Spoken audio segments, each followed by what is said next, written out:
Now onto the games, onto the boards. These are the printed boards, and technically you can print them on paper, send your image into Staples, print it off, use a paper board. Cost you all of, I think, maybe $5. You can project it onto like wood, paint it yourself.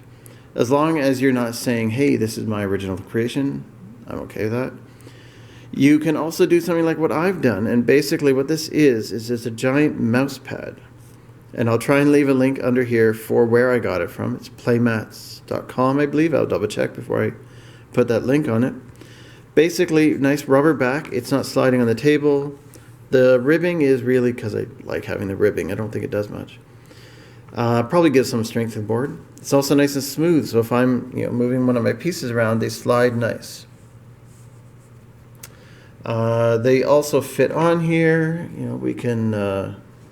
this is the Legend of Case board. She is a pirate from one of the novels. To travel the water, you need to use a boat on this board. This is a lovely board, lovely boat. So while you're on the water, you need to have... Okay, let's have these guys maybe. We'll put him in there. And maybe he's going to come along. Now, these guys don't really fit as nicely in the boat. They're designed for most of the characters. Be careful when you're traveling, but they do fit on it. It carries 2 of your characters at a time. When they're on land again, they just walk around. You park the boat.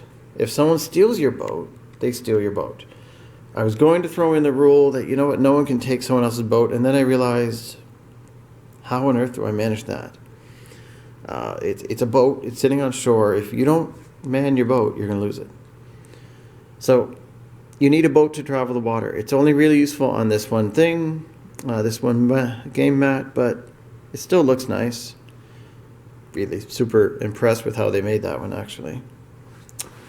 3D Avatar made these, all my game pieces. They did an awesome job on them. Sea animals stay on the sea. Land can go both. If you get sunk from your ship, though, you're drowned. Sorry. So this is this game. This one is the Valley of Alo 2. And all these are from the novel series. In this one, the valley's under siege. There's been an earthquake. A hole's opened up in the middle. And the castle is under debris. It's really been crushed. People are living in it, but not well. In each of these cases, when you play the game, so like I say, it's a how to play, right? You set up your castle. This one is supplied as an option. All the STLs for these are for purchase. You print them, and then you play the game. You set it up. You can set it up anywhere along this back line. It takes up 2 squares. How you put it up is up to you. Your opponent is going to set up theirs somewhere along their side. If you want it in the middle, that works for you. But what if they come at you from the side? You now have to defend both sides. If you put it over here, you only have to defend front and this side. But that gives them a lot of leeway, and you have to move a lot to defend. So that could really be detrimental too. Depending on the pieces you use and that you're playing with, you might have an easy time, you might have a bad time. You need to figure this out. If you're on Legend of Case board, and say you put your castle over here, they have to get by your marine animals. That means they're in a boat. You could easily sink their boats, unless they know what they're doing. So, do they have sea animals too? You've got to figure out how you're setting it up, how you're defending. There are other boards here that it's the undead. Some of the boards are better for ogres. So if you have an ogre army, you'd want that board. There are main pieces, of course. We have the cavalry. You must have so many cavalry to play the game. You also must have infantry. sorry, let me grip this better. You must have infantry.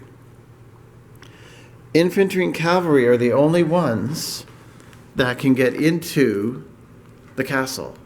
The point of the game is to conquer this castle. Just like in, olden times, killing everyone was not useful. Why would you kill everyone? You can't run the other kingdom without help. You need hired help, you need slave help. This is historical again, You need servants. That's a better way of saying it. Apologies if anything else. You need those people. The point is to take over. You get your crew into that castle, and it's yours now. It belongs to you. You own that kingdom. The point of the game, therefore, is not necessarily to beat everyone. You could play the game really well and not take anyone, so long as you get your people in that castle. You now have a better army to add to your own. And we are about to cover that in a moment, where we use these open fields. That really comes in handy, because this game, with just one board, involves the use of two castles, one on this end, one on that end. You're not really taking over their army. Doesn't do you any good at that point. There. But what if you put two boards together? And I put my castle here, you put your castle over here. We now have a lot more play area to use. Your sea creatures would be kind of useless over here, but my land creatures would be useless here. You can also set it up where, instead of side to side, you go end to end. And I like having big tables for this reason, because you can also set up the boards such that you go end to end. I could put my castle somewhere here, have to travel all that way over here. We'll go through the exact selection of boards in a moment. These are just the two that happen to be picked up. This could be rearranged however you want. This could be on that end, that could be on this end. As long as you have a castle on one end, that's all that matters. The strategy is, how do you move your pieces from A to B such that you can get in that castle? The big part of that, I guess we are going through pieces. Let's cover that. Pieces have different effects. Some of the pieces will poison you. Some of the pieces do different things, basically. So I guess maybe that should be a separate one, because really I'm getting off topic. Boards. Sorry, back on boards. Basically, though, as a quick recap, these two are the priority pieces. They need to move across the boards to get into the castles. These guys, on their boat, you've got some of them are flying. They're all from the novel series.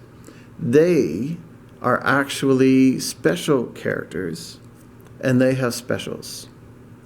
That's what you need to know. When you take away them, because you have a certain amount of pieces, you have to keep so many cavalry and infantry, or you can't take the castle. But you can replace some of them with these special characters, and they give your game that extra strategy. Otherwise, you're just dancing around each other the whole time, and it gets kind of, that wouldn't be very exciting. So, we have these two boards. We have this board. Again, it's part of, this is part of a battle that happened in one of the novels. Here's another one. And another one. This is actually from the final battle in book 4, where the dead came to life. So we actually they did some really good work. I will go through these pieces more individually. We got whales with water. We have these guys. These are all on, there's a video on YouTube showing them all off. They're all for sale. The STLs are for sale on 3D Cults. And some of them are for sale in an Etsy store, but Etsy limited the amount of the size of the file I could upload. This was actually, the funny part of this one is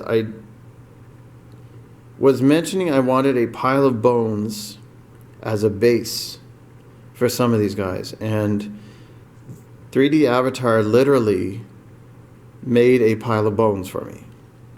Not as a base, they just made a pile of bones. And I mean, the detail in that is wonderful. I love it. I was looking at it going, that's not what I meant. Thank you, though. That's wonderful. And I'm just looking for the ogre. There he is. I know I put the ogre in here. Here's my lovely ogre. Let's see if I can get closer up to him without getting blurry. And to be honest, I'm sorry, my camera work is not amazing. But he's really cool. He's also on the other one there.